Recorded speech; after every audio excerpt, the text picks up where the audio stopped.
Here we go. Going live. All right, so we're live and share my sound. All right, so we're gonna start with a song. Since there's only a couple of us, we can just take turns reading. Here we go. Oh, we start with a song from our dear friend, Nabil Huning. Oh, very nice.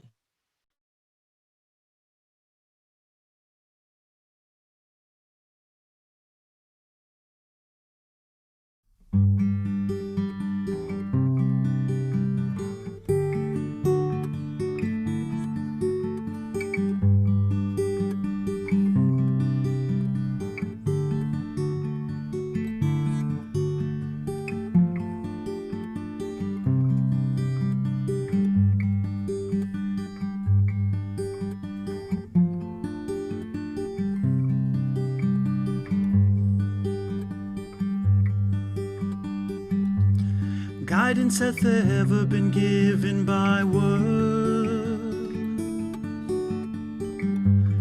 and now it is given by deed. Everyone must show forth deeds that are pure and holy, for words are the property of all alive. Deeds as these belong to our loved ones. Strive then with your heart and soul to distinguish yourselves by your deeds.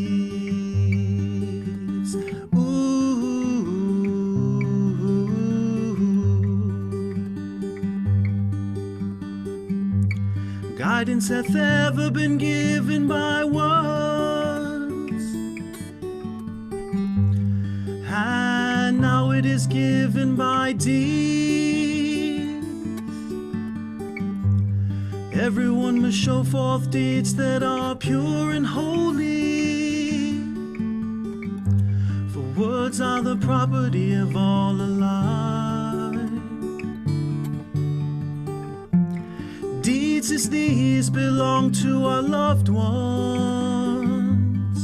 Strive then with your heart and soul to distinguish yourselves by your deeds. In this wise we counsel you, in this holy and resplendent tablet.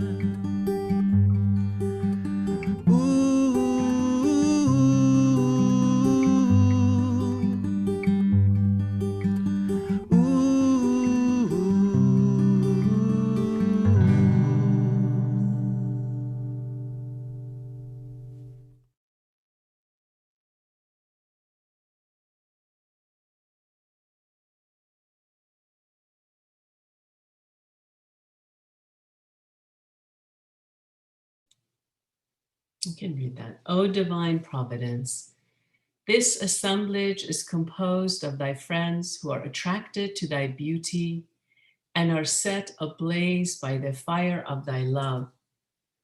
Turn these souls into heavenly angels. Resuscitate them through the breath of thy Holy Spirit. Grant them eloquent tongues and resolute hearts. Bestow upon them heavenly power and merciful susceptibilities. Cause them to become the promulgators of the oneness of mankind and the cause of love and concord in the world of humanity, so that the perilous darkness of ignorant prejudice may vanish through the light of the sun of truth. This dreary world may become illumined. This material realm may absorb the rays of the world of spirit. These different colors may merge into one color, and the melody of praise may rise to the kingdom of thy sanctity. Verily, thou art the omnipotent and the almighty. Abdu'l-Baha.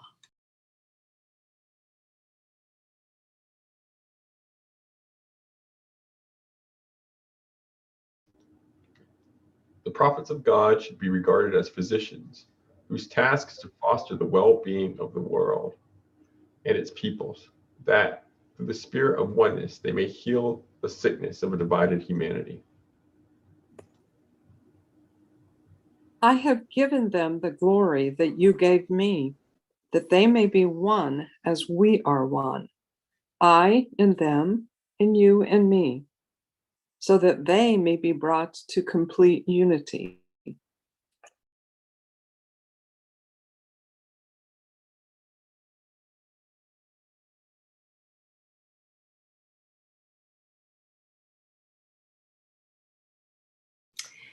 The man who sees me in everything and everything within me will not be lost to me, nor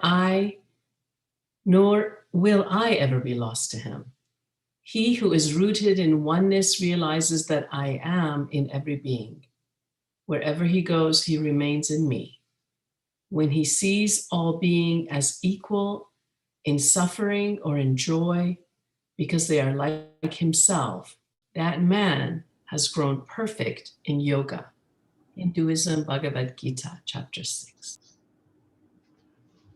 All beings tremble before violence, all fear death, all love life. See yourself in others. Then whom can you hurt? What harm can you do? He who seeks happiness by hurting those who seek happiness will never find happiness. For your brother and sister are like you. They want to be happy. Never harm them. And when you leave this life, you too will find happiness. You can develop the right attitude toward others if you have kindness, love, and respect for them, and a clear realization of the oneness of all human beings. The Dalai Lama. In every dispensation, the light of divine guidance has been focused upon one central theme. In this wondrous revelation, this glorious century, the foundation of the faith of God and the distinguishing feature of his law is the consciousness of the oneness of mankind. Abdul Baha.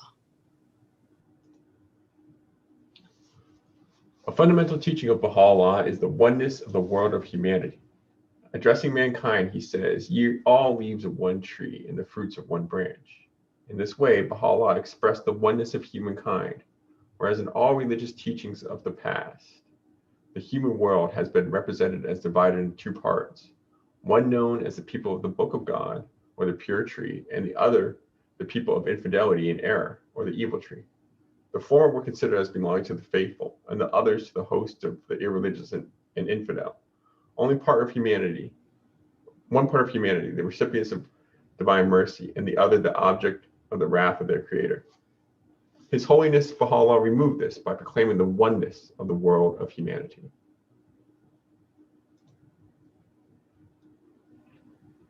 The universe is ever changing and everything is interrelated as one. Once we realize the oneness, there will be nothing we do not know. But if we do not realize the oneness, there will be nothing that we truly know. Taoism, 1Z. Cleanse ye your hearts so that ye behold no man as different from yourselves. See ye no strangers, rather see all men as friends, for love and unity come hard when ye fix your gaze on otherness. And in this new and wondrous age, the holy writings say that we must be at one with every people. For each of the creatures is a sign of God, and it was by the grace of the Lord and his power that each did step into the world. Therefore, they are not strangers, but in the family, not aliens, but friends, and to be treated as such. Selections from the writings of Abdul Baha.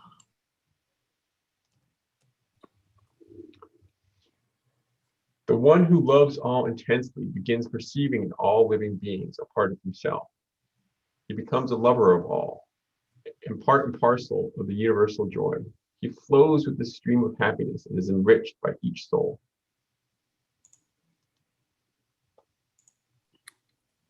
I appeal to you, brothers and sisters, in the name of our Lord Jesus Christ, that all of you agree with one another in what you say, and that there be no divisions among you, but that you be perfectly united in mind and thought.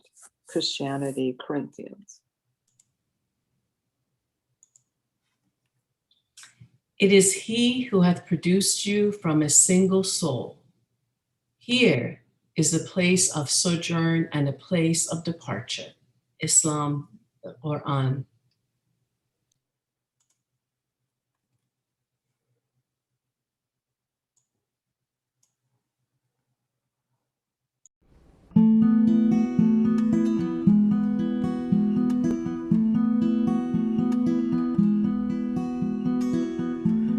O Son of Spirit, my first counsel is this: possess a pure, kindly, and radiant heart, that thine may be a sovereignty ancient, imperishable, and everlasting.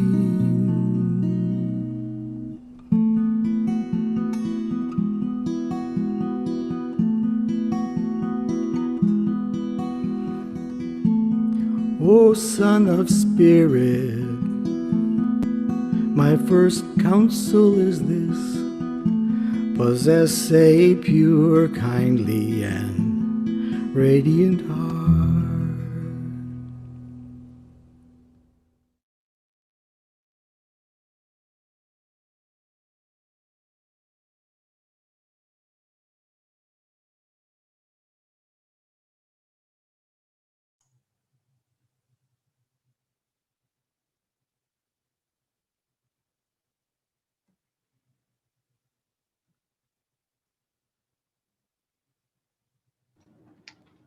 All right.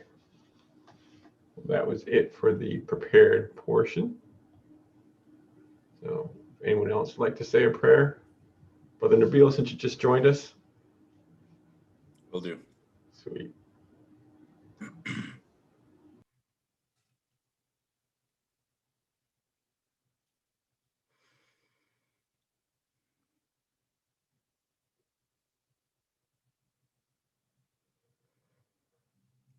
Magnified be thy name, O God. Thine in truth art the kingdoms of creation and revelation. Verily, in our Lord have we placed our whole trust.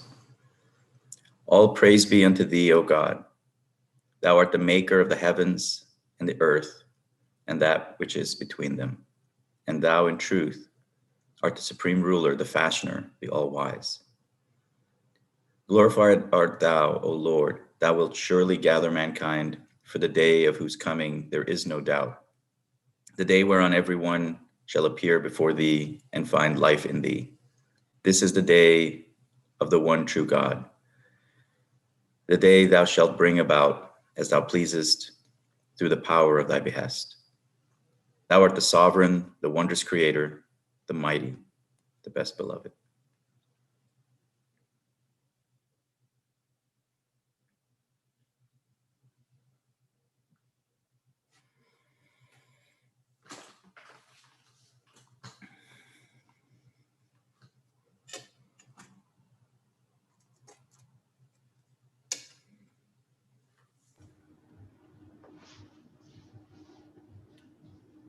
So, dear friends, good morning.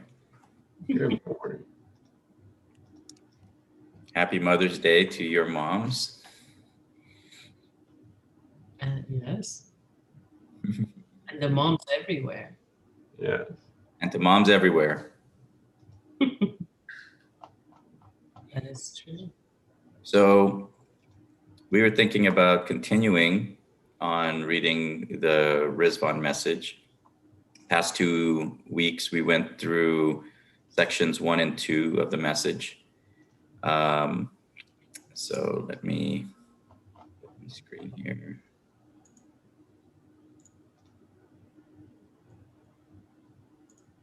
So, kind of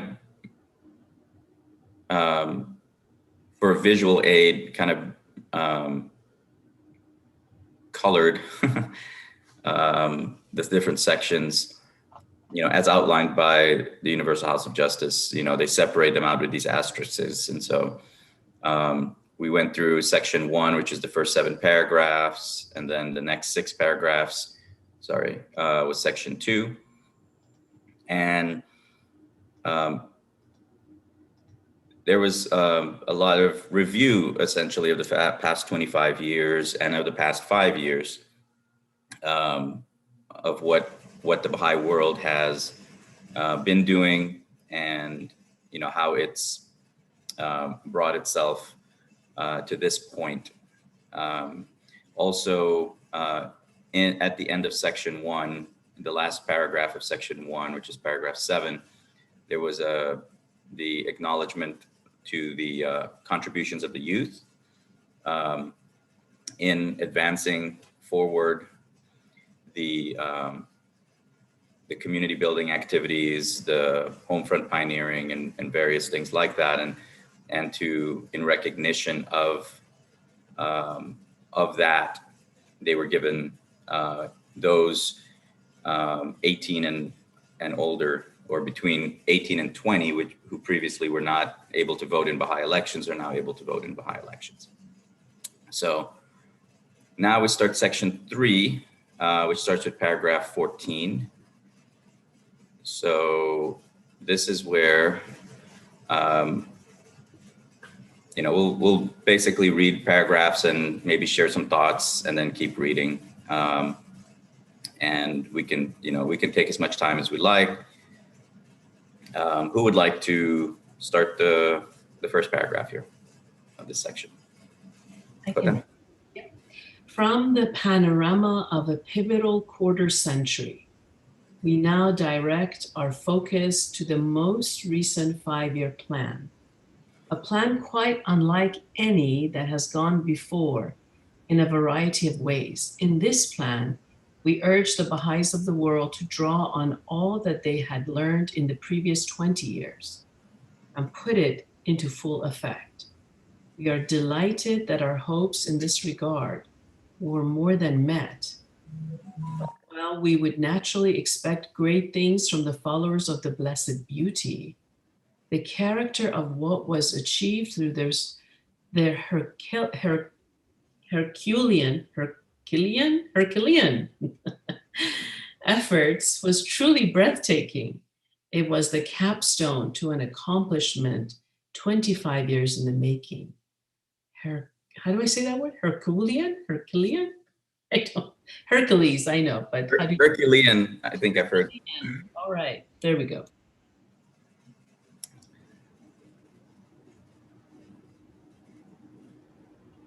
Okay.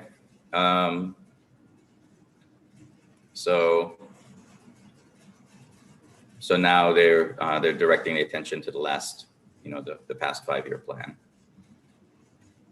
Any other thoughts before we keep going? This is sort of like an intro to the section, right? All right. Paragraph 15. The plan was especially memorable for being trisected by 2 sacred bicentenaries, each of which galvanized local communities the world over. The Company of the Faithful demonstrated on a scale never previously witnessed, with relative ease, a capacity to engage people from all sections of society, honoring the life of a manifestation of God. It was a powerful indicator of something broader, the ability to channel the release of tremendous spiritual energies for the advancement of the cause. So magnificent was the response that in many places, the faith was propelled out of obscurity at the national level. In settings where it was unexpected, perhaps unlooked for, marked receptivity to the faith became apparent. Thousands upon thousands were transported by their encounter with the devotional spirit that is today characteristic of Baha'i communities everywhere. The vision of what is made possible by observing a Baha'i holy day was immeasurably expanded.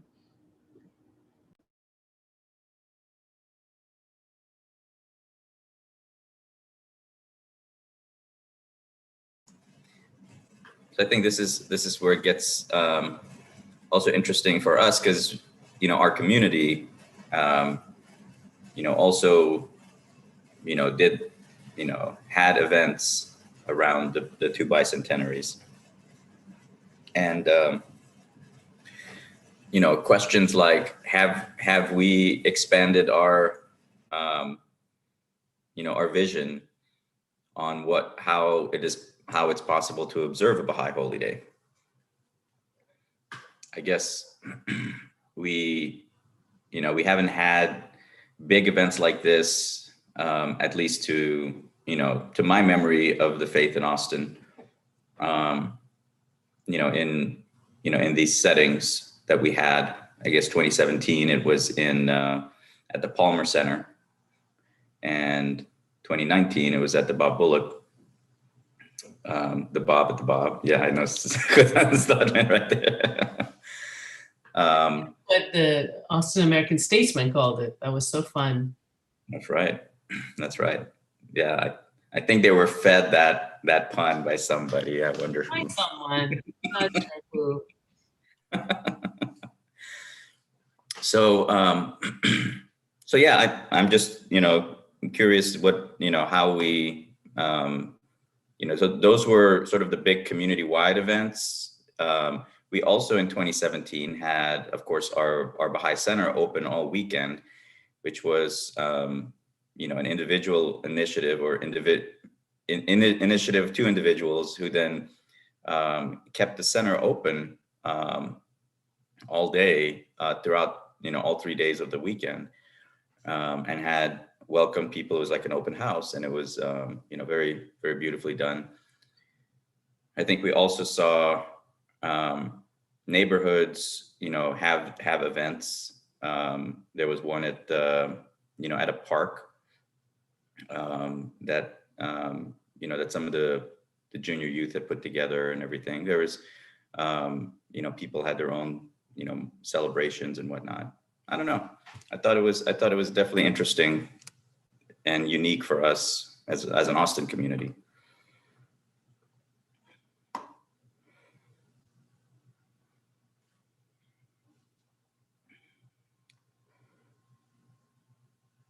So if there's no other thoughts, we can. Things that came from those commemorations, I think what was so cool was that we saw both a citywide celebration where our friends of the faith came. There was I think for both of them, we had a declaration by the city and the mayor for that day being commemorated for the day of the Bob, the day of.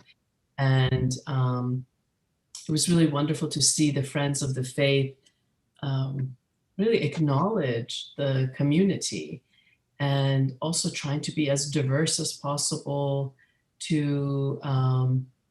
because there is no Baha'i culture. So it was an interesting process of how do we present the cultural aspect of it? Is it arts? What is it? So that was really fascinating how that's emerging, but it was included, especially at the Baha'i Center where it was open. We had an artist actually decorate the Baha'i Center with some very beautiful and inspired materials for the celebration of the Bob in particular. Right. So it was really fascinating.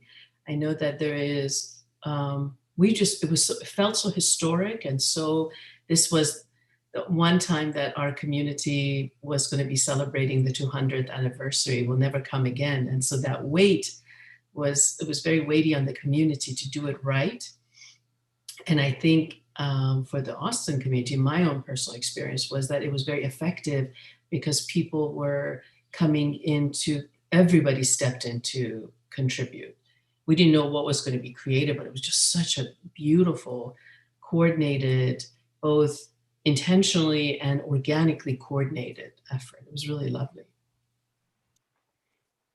Yeah, I think a lot of time and effort went into it, and you're right. There was a lot of acknowledgement as well from the wider the community outside of the Baha'i faith in that. So that was very good. And beyond the declarations from the mayor, there were actually also declarations. At least there was a declaration that I remember on the, the birth of Baha'u'llah. You mean to explain what that means? Oh, somebody declaring themselves as a Baha'i. And so yeah. All right. So if there's any other thoughts, Jane, were you saying something? No. Oh, okay. I'll be ready to read. Excellent. Then we're ready for you. The achievements of the plan, simply in numerical terms, quickly eclipsed those of all the plans that had preceded it since 1996. At the start of this plan, the capacity existed for conducting just over 100,000 core activities at a given time, a capacity that was the fruit of 20 years of common endeavor. Now, 300,000 core activities are being sustained at once. Participation in those activities has risen above 2 million, which is also close to a threefold increase.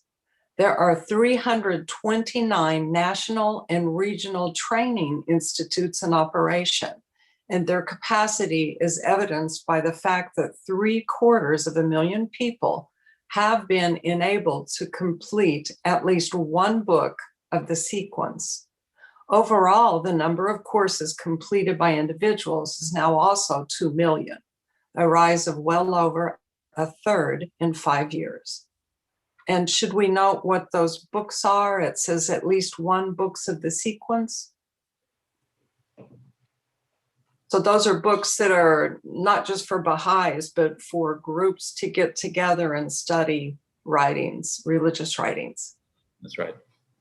Yes, that's very true. So there's these books of, from the Ruhi Institute, which is a series of books, and touching on a variety of topics,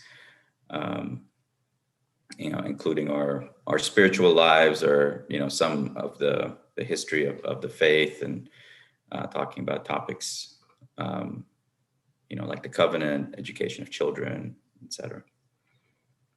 And so, yeah, I think these numbers are quite impressive. Looking at, this, I think what I'm reading is the House of Justice sort of, talking about or showing a process that is, it's finally catching, sort of, like when you have, when you reach, the term critical mass gets used sometimes, but I also think in terms of like, when you're driving a stick shift and, you're finally getting, making good,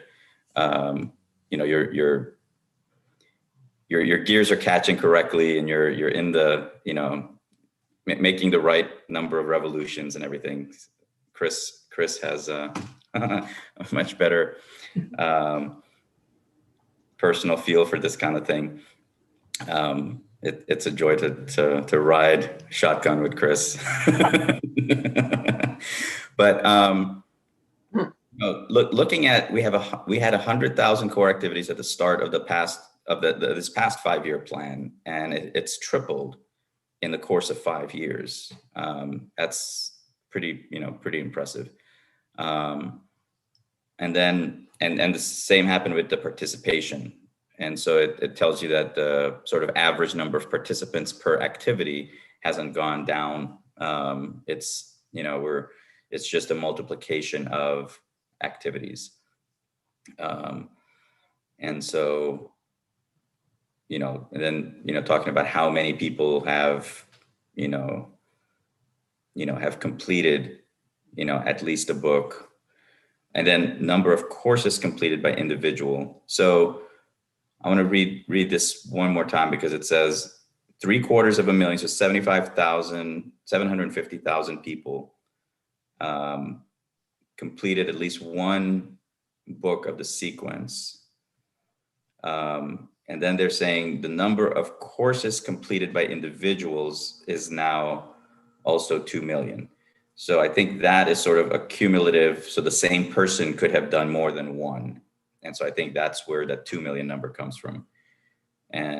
But across, like the breadth of how many people have been involved with it, it's 750,000. That makes sense, because there are now, I think, 13 books in the sequence, and it is 3 sequence of 7 books. I think that's what's being developed. It will go up to 21 at some point.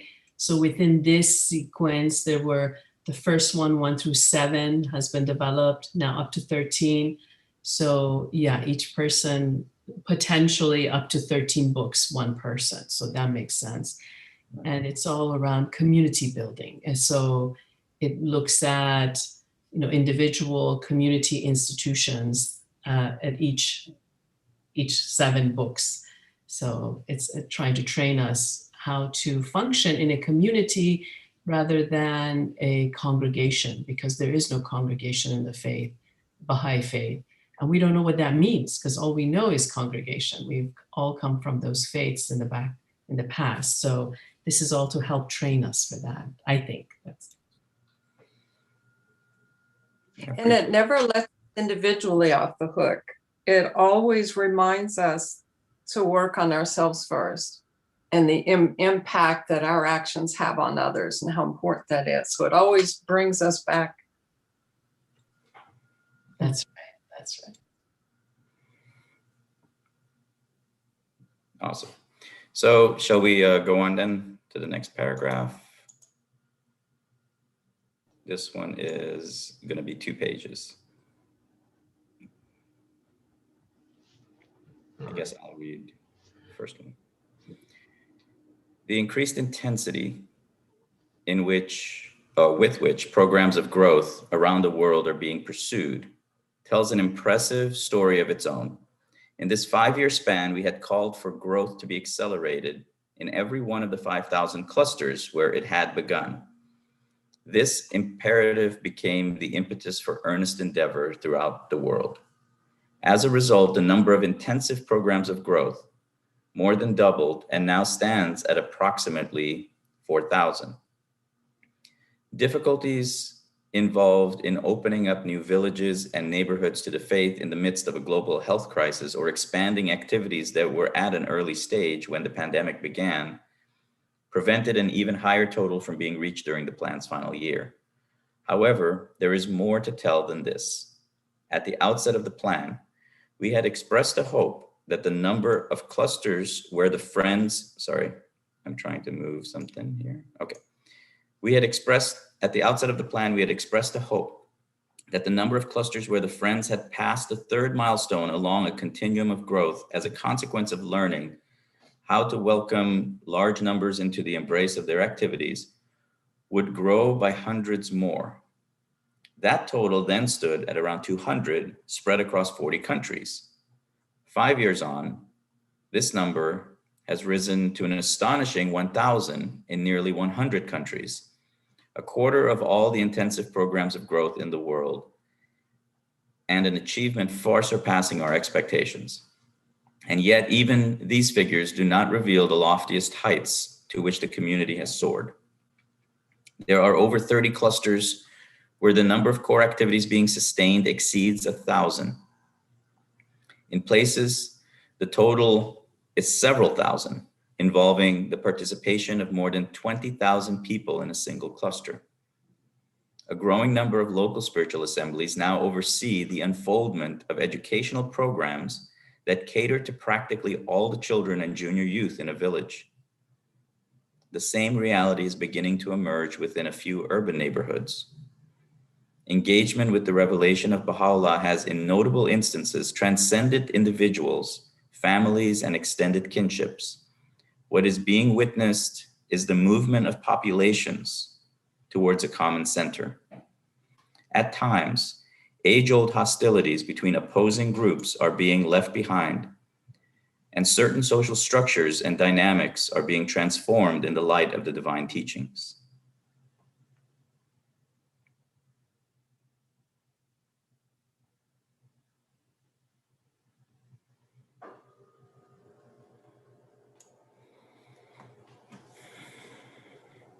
personally like how this is so, there's nothing that's forced or coerced or finessed or trying to create something before we're ready. It's like everything is emerging as we're ready. It feels like a process of awakening, a process of maturation, a process of realization and functioning at a new level. And as we know from the world, you can't force someone to do something they're not ready for. And as a community, all of these are getting us prepared to function, to be conscious at a new level. And that new level, nobody knows what it is until we get there, which is very cool. But we know we're all working towards that consciousness of the oneness of humanity, which we know from the devotional today on the oneness of humanity, is that that's the overarching, that's the teaching, the vision, the goal of this century of revelation, is coming to the consciousness of the oneness of humanity. Yeah. Yeah, I like the point, you know, that you made about the, you know, every place is different. Every place has a different amount of readiness. And, you know, as the community arises, you know, and it's able to achieve things that it's capable of doing, that's how it, you know, it grows to that extent.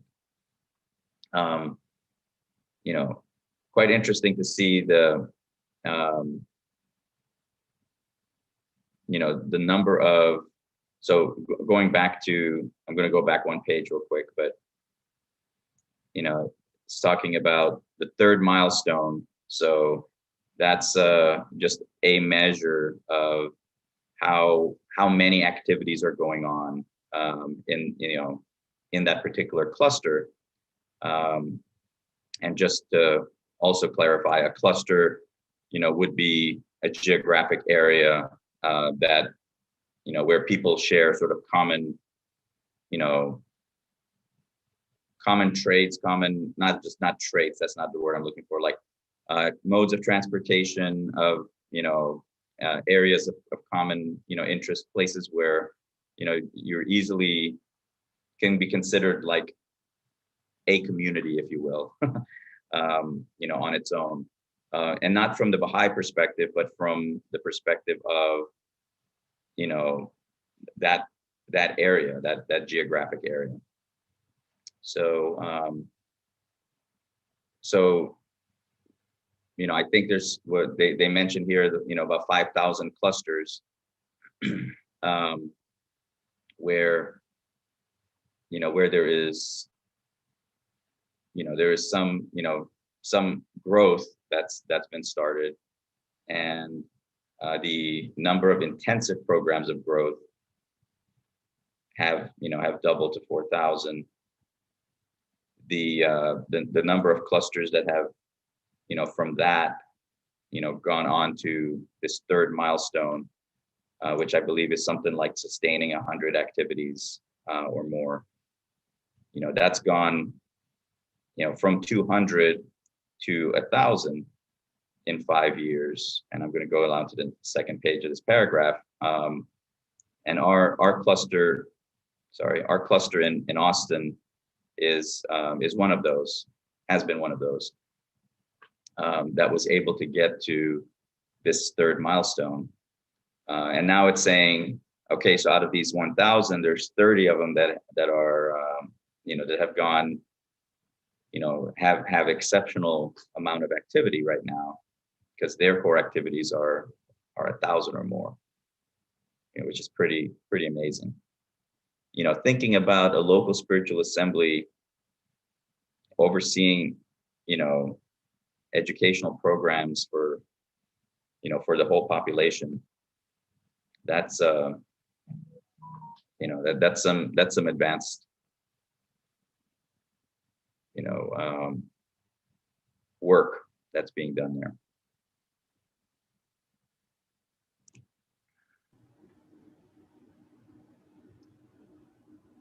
So I'll keep on moving to the next paragraph. Do I have a volunteer for paragraph 18? I will. All right. We cannot but be overjoyed at advances so impressive. The society building power of the faith of Baha'u'llah is being manifested with ever more clarity, and this is in a firm foundation upon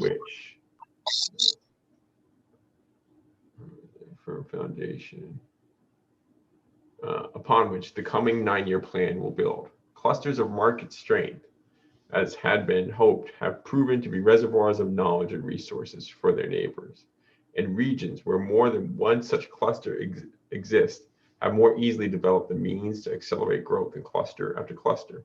We feel compelled to stress again, however, that progress hath been near universal. The difference in progress between one place and another is of degree. The community's collective understanding of the process of entry by troops and its confidence in being able to stimulate this process under any set of circumstances have risen to levels that were unimaginable in decades past. The profound questions that had loomed for so long and which were brought into sharp focus in 1996 have been convincingly answered by the Baha'i world. There was a generation of believers whose entire lives bear the imprint of the community's progress. But the sheer scale of what has occurred in those many clusters where the frontiers of learning are being extended has turned a significant advance in the process of entry by troops into a momentous one of historic proportions.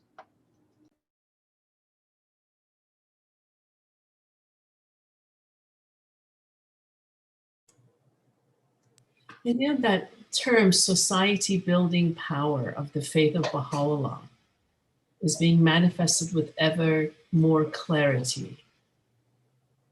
That's so interesting to me, the whole concept of society building power. This is not just trying to get our small communities to be unified with itself. These are all cells in a larger organism, global organism, that are all being developed that affect and influence the society around them. The power of collective learning and understanding is so vastly important here.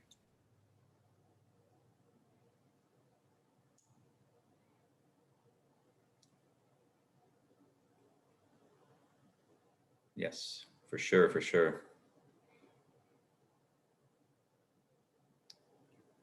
Any more thoughts, or shall we move on to 19?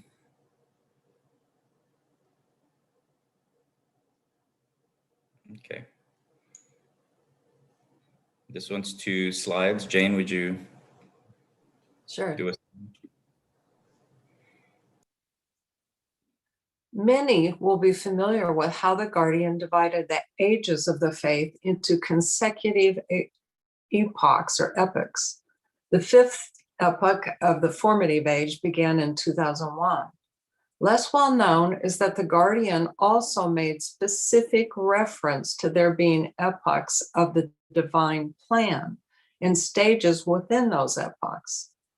Held in abeyance for 2 decades while local and national organs of the administrative order were being raised up and strengthened, the divine plan conceived by Abdu'l-Baha was formally inaugurated in 1937 with the commencement of the first stage of his first epoch, the 7-year plan assigned by the Guardian to the North American Baha'i community. This first epoch closed after the conclusion of the 10-year crusade in 1963, which had resulted in the banner of the faith being planted across the world.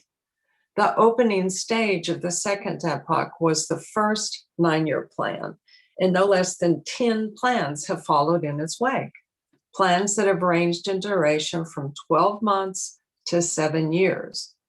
At the dawn of this second epoch, the Baha'i world was already witnessing the earliest beginning of that entry into the faith by troops that had been foreseen by the author of the divine plan. In the succeeding decades,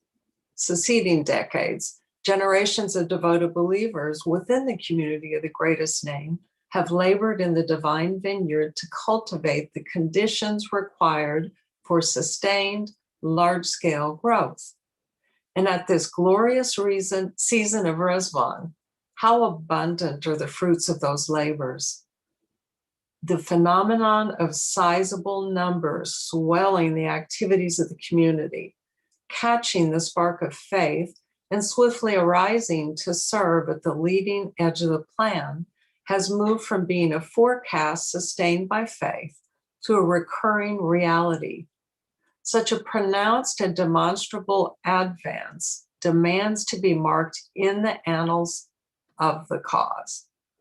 With elated hearts, we announce that the third epoch of the Master's divine plan has begun. Stage by stage, epoch after epoch, shall his plan unfold until the light of the kingdom illumines every heart. And please help me with the pronunciation of epoch or epoch. Oh, I think you did it right. I think Epoch. I've heard epic. So, but I've heard a lot of people also say epoch. So I think it's all fair game. I've done the pronunciation thing on Google, and it goes epic, epoch. So something in between, epoch and epic. It's epoch. On epic. Yeah. Epic. So it's not quite like it's epic, man. But I think it's at this point that I would like to quickly, maybe not quickly, but actually this is the end of section 3. So an announcement at the end of section 1 about the youth 18 and up being able to vote in Baha'i elections, and at the end of section 3,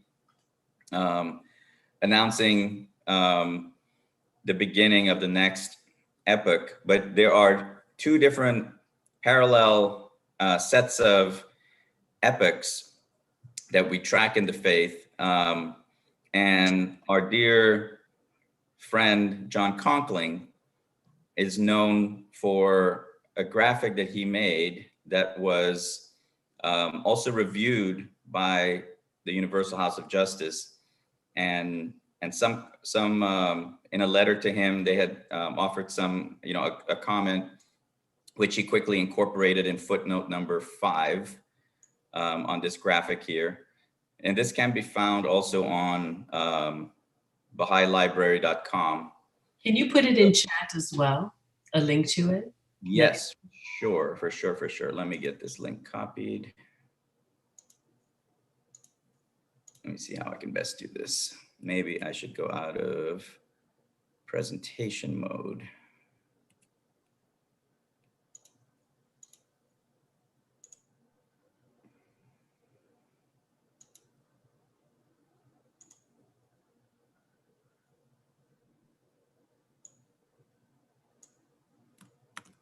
All right, here we go.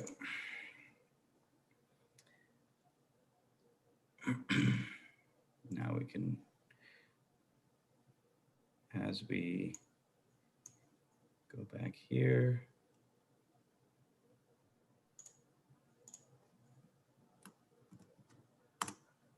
There we go.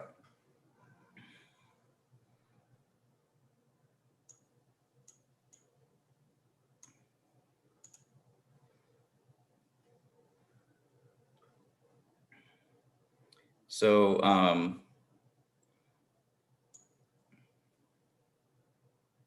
so in here,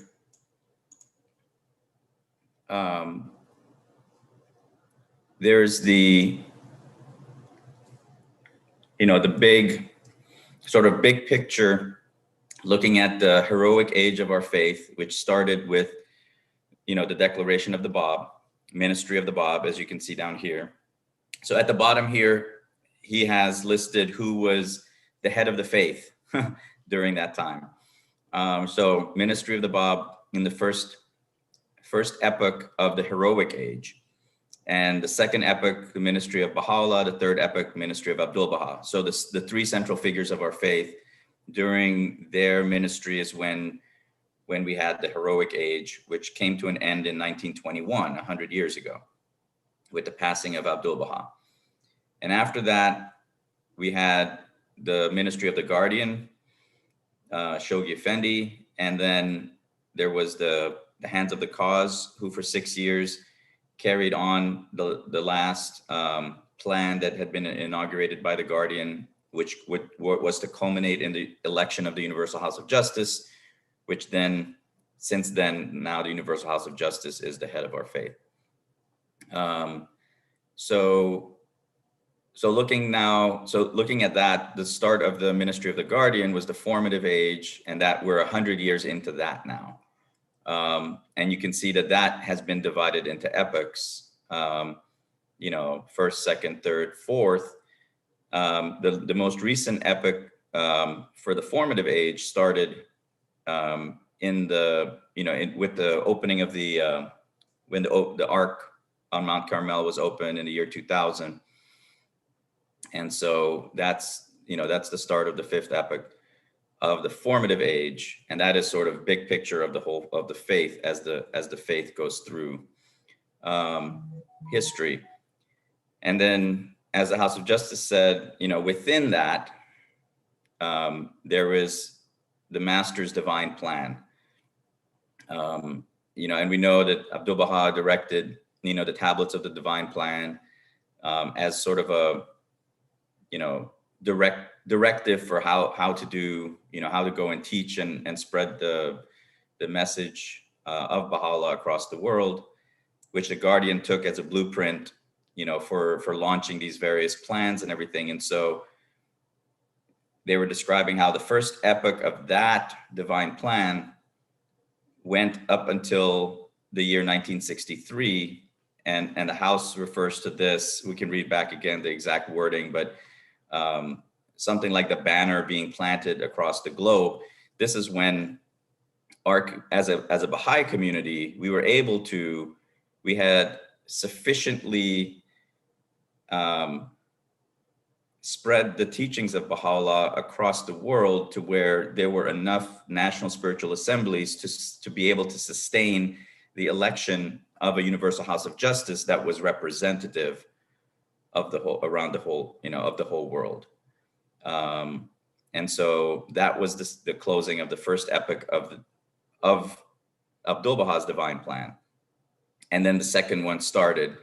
And as they're describing, now this is what just came to an end with this Ridván, was the second epoch of the Master's divine plan. And we're now starting the third epoch. So the first stage of the third epoch in the fifth epoch of the formative age, something like that? No. So the formative age epoch, we're still in the fifth one. Right. Yeah. So the formative age, fifth epoch, within that, evolution of Abdul Baha's divine plan, third epoch of that plan, first act, first stage. First stage, absolutely right. Yes. Got it. Yeah. So that's interesting. We don't know how many stages the third epoch of the divine plan will have. Okay. Correct. It seems that each stage seems to be corresponding with one of the plans within the Master's divine plan. Each plan that has been announced was represented a stage, with the only exception, I guess, being the holy year here of 2000 didn't seem to have one, according to this at least. So yeah, now we have a 1-year plan followed by a 9-year plan. Whether all 10 years are considered one stage, or if it's one very short stage followed by a second stage, I don't know. We'll see. Now, our dear John Conkling made this graphic, and I think last updated it in 2006 when he got some feedback from the Universal House of Justice. He very kindly shared this with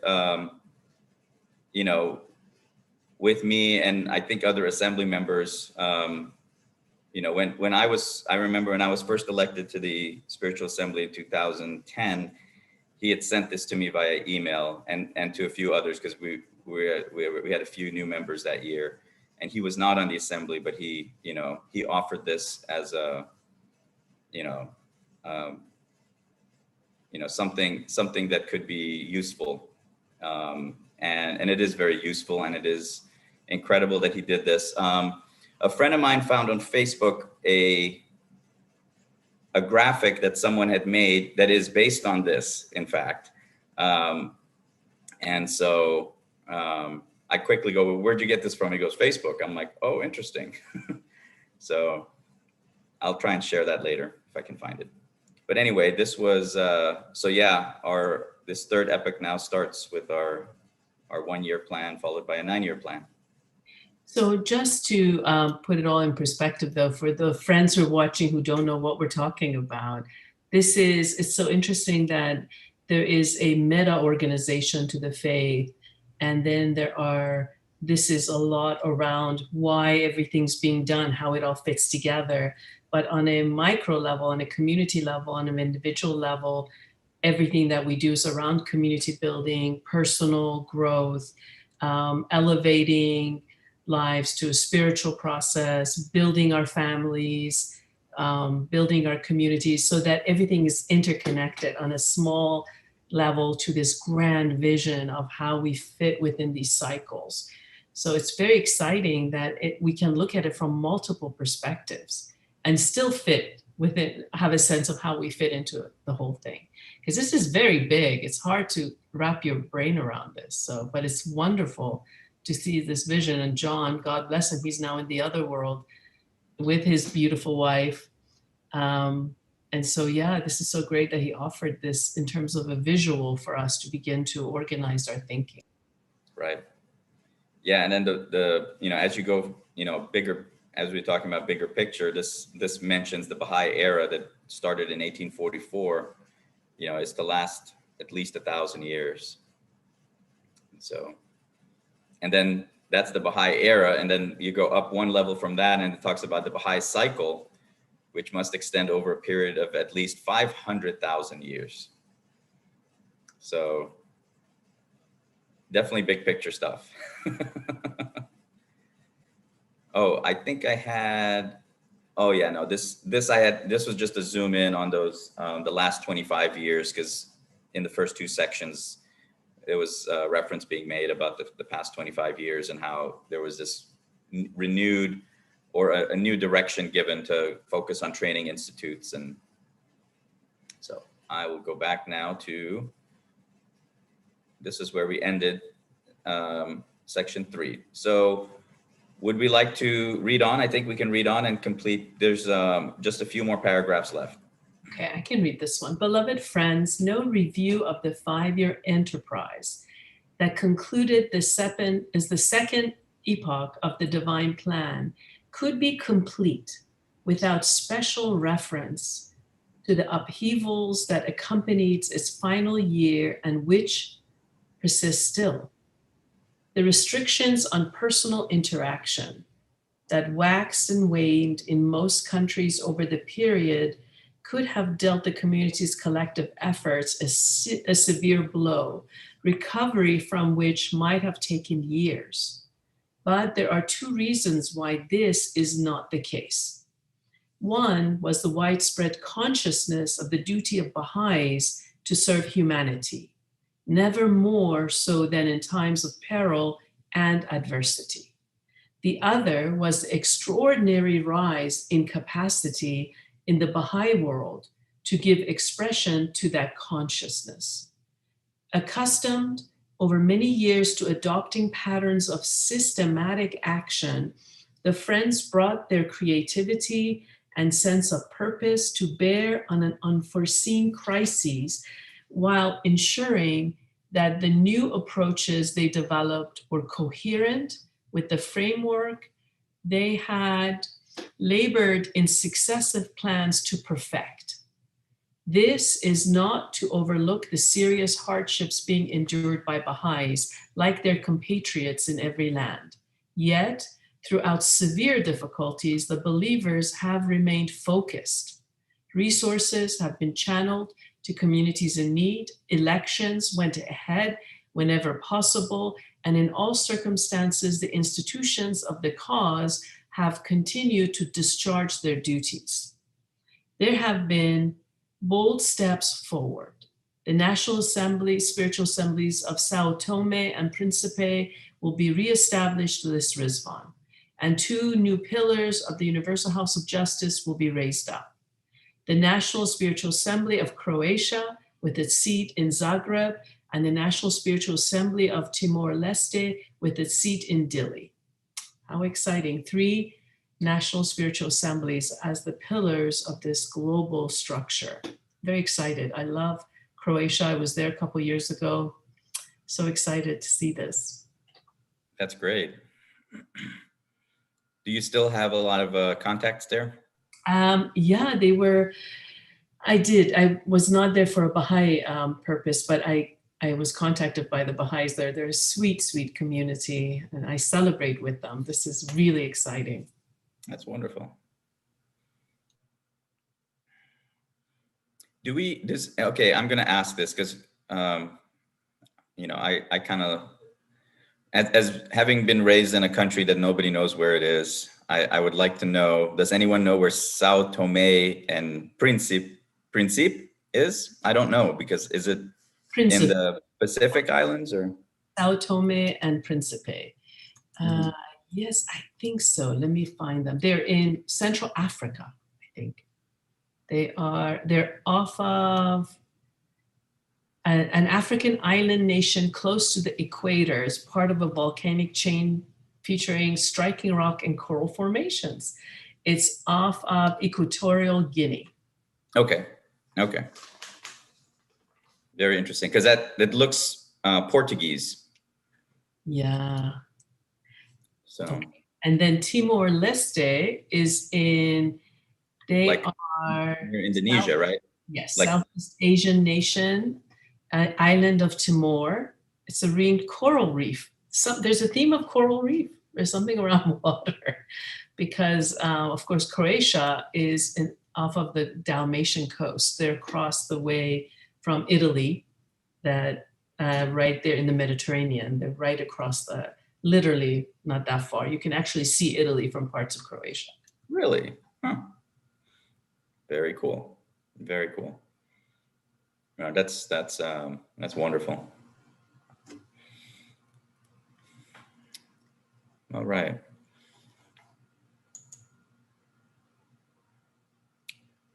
So we're getting into home stretch here. Chris, would you like to read for us? Let's do it. And so the 1-year plan begins. Its purpose and requirements have already been set out in our message sent on the day of the covenant. This plan, though brief, will suffice to prepare the Baha'i world for the 9-year plan that is to follow, a period of special potency, which opened 100 years after the revelation of the tablets of the divine plan, will soon close with the centenary of the ascension of Abdul Baha, marking the conclusion of the first century of the formative age and the start of the second. The company of the faithful enters this new plan at a time when humanity, chastened by the exposure of its vulnerability, seems more conscious of the need for collaboration to address global challenges. Yet lingering habits of contest, self-interest, prejudice, and closed-mindedness continue to hinder the movement towards unity, despite growing numbers in society who are showing in words and deeds how they too yearn for greater acceptance of humanity's inherent oneness. We pray that the family of nations may succeed in putting aside its differences in the interests of the common good. Notwithstanding the uncertainties that shroud the months ahead, we entreat Baha'u'llah to make the confirmations that have sustained his followers for so long more abundant still, that you may be carried forward in your mission, your composure undisturbed by the turbulence of a world whose need for his healing message is ever more acute.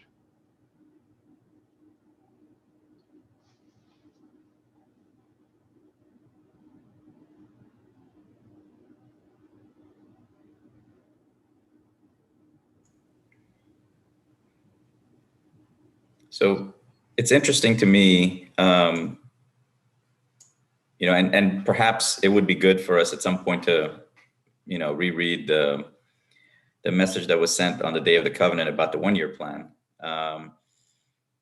But you know, it seems sort of like a time for, okay, catching up, you know, the things that we couldn't do in the final year of this plan for communities that had been severely restricted, and still needed to, you know, achieve some of the goals that they had, that they get the 1-year plan to do it. And also to sort of start reorienting and thinking about what to do, you know, for the coming 9-year plan. It's almost like, you know, how we have our you know, our 3-month cycles of expansion and reflection. It's kind of almost like a reflection year, seems like to me, at least. You know, following these 5-year plans, which really reoriented the Baha'i community, you know, towards this system of training and study and raising human resources to do things. You know, they talk about you know, it's not just a framework to be, you know, you can make a structure, right? You can make a framework and you know, frame up a house. You can, you know, is that framework for beholding and looking at it and seeing its beauty, or is it a frame? It's called a framework for action. So we're doing all of these things so that we can act and do things with it, right? We're raising human resources. We're training ourselves in various aspects so that we can be of service to our communities. So it seems very, very interesting to have this year sort of to, you know, kind of reflect on that as well.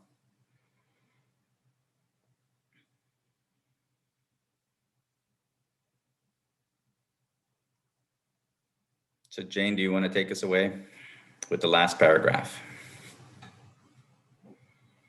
The divine plan enters a new epoch and a new stage. The page is turned. Signed by the Universal House of Justice. And something I remember being mentioned is that,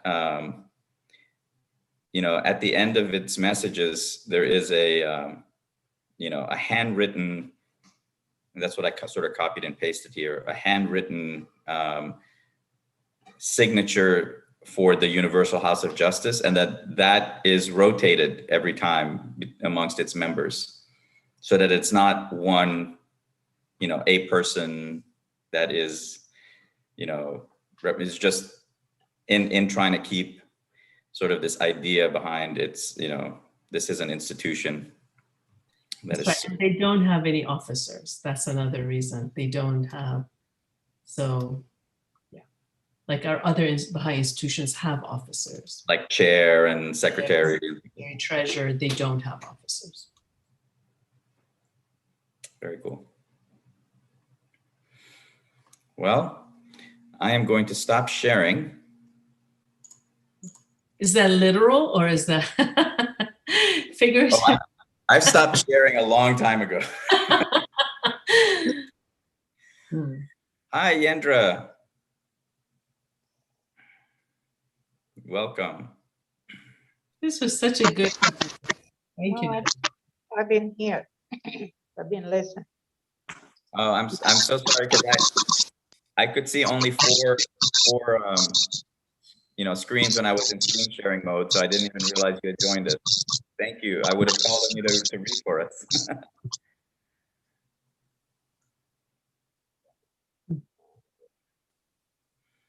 Do you have any thoughts you wanted to share about the Ridván message?